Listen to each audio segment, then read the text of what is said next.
Operation Steel is a roguelike shoot 'em up with some really nice hand-drawn art, great sound effects and music, a decent feature set, and plenty of variety across its many different levels, boss encounters, weapons, shop upgrades, the whole gambit of the spectrum when it comes to shoot 'em ups.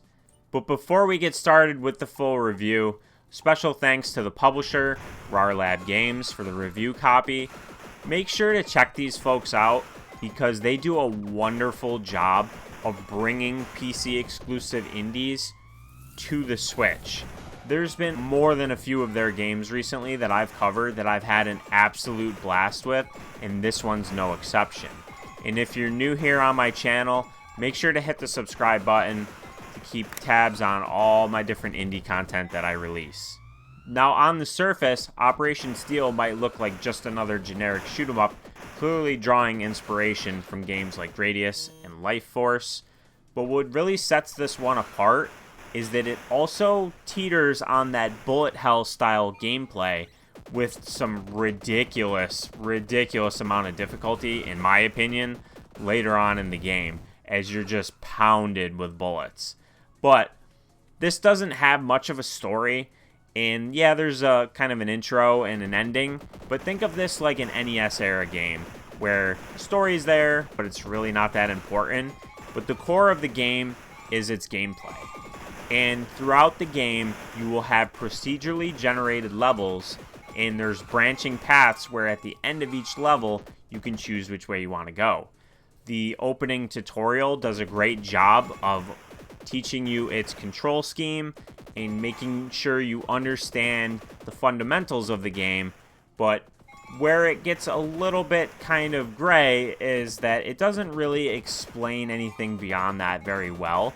Now, where it's up to you is how you want to proceed with its many different upgrades and what ones you should choose, which ones are good, which ones are bad. And I'm not necessarily saying that there's bad upgrades, but there's ones that I found to be really useful and ones that I found to not be so useful.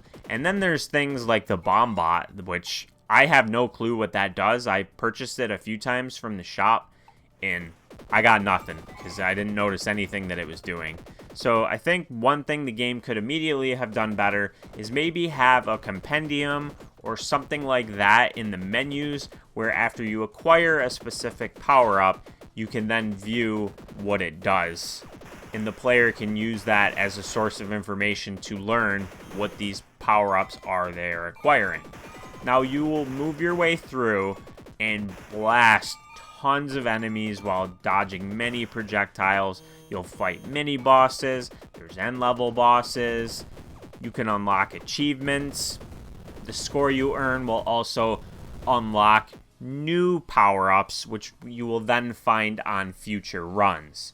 Now, what is missing here is there is no permanent progression in the sense of like, okay, I earn permanent currency and run-specific currency.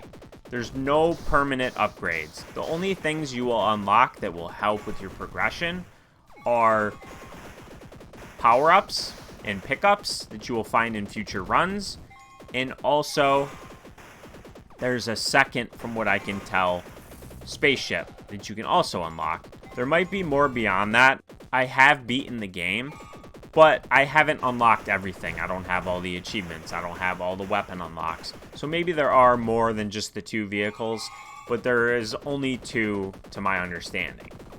They both play differently. They have different stats, so you can choose the one that best suits you when you do unlock the second one.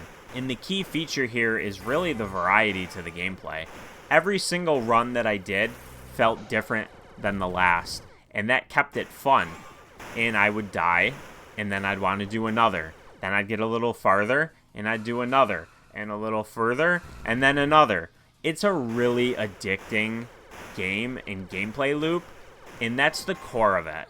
The problem that I started to have later on in my runs was that the amount of projectiles that come at you on screen later in the run is just ridiculous. I don't know how they expect you to dodge some of these. So having some sort of dodge maneuver in your ability slot is absolutely crucial. And you can only have one ability. So you can have one ability equipped. You can have as many weapons as you want, although I found it more beneficial to just kind of put all my eggs in one basket and pick one weapon that I wanted to power up rather than switching between them. And then there's screen clearing bombs, and there's passive abilities as well.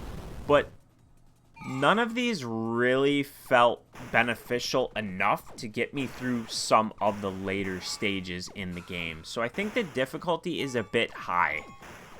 Although, there is a novice mode, which I did try after several runs, and I did clear the game on the novice mode. So there's that. And don't be afraid to use it if you play this. Don't let the amount of bullets on screen deter you from playing this game because it's very enjoyable. While playing through, you'll earn currency. There's an in-between level shop, which you can use to either repair your vehicle, buy passive upgrades, increase your speed, upgrade your different weapons.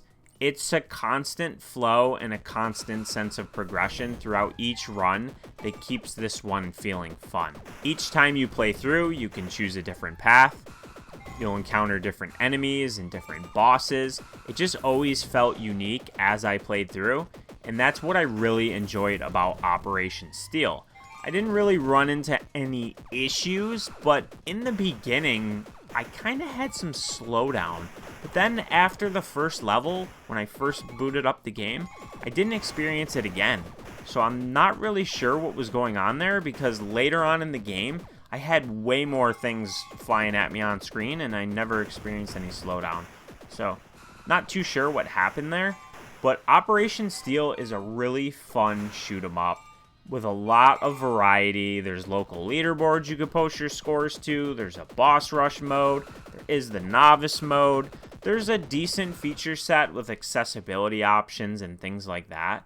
But this is just a little bit of a hidden gem. And I'm so glad that RAR Lab Games brought this to Switch, because I would have never known about it had they not. So, hopefully you found this review helpful.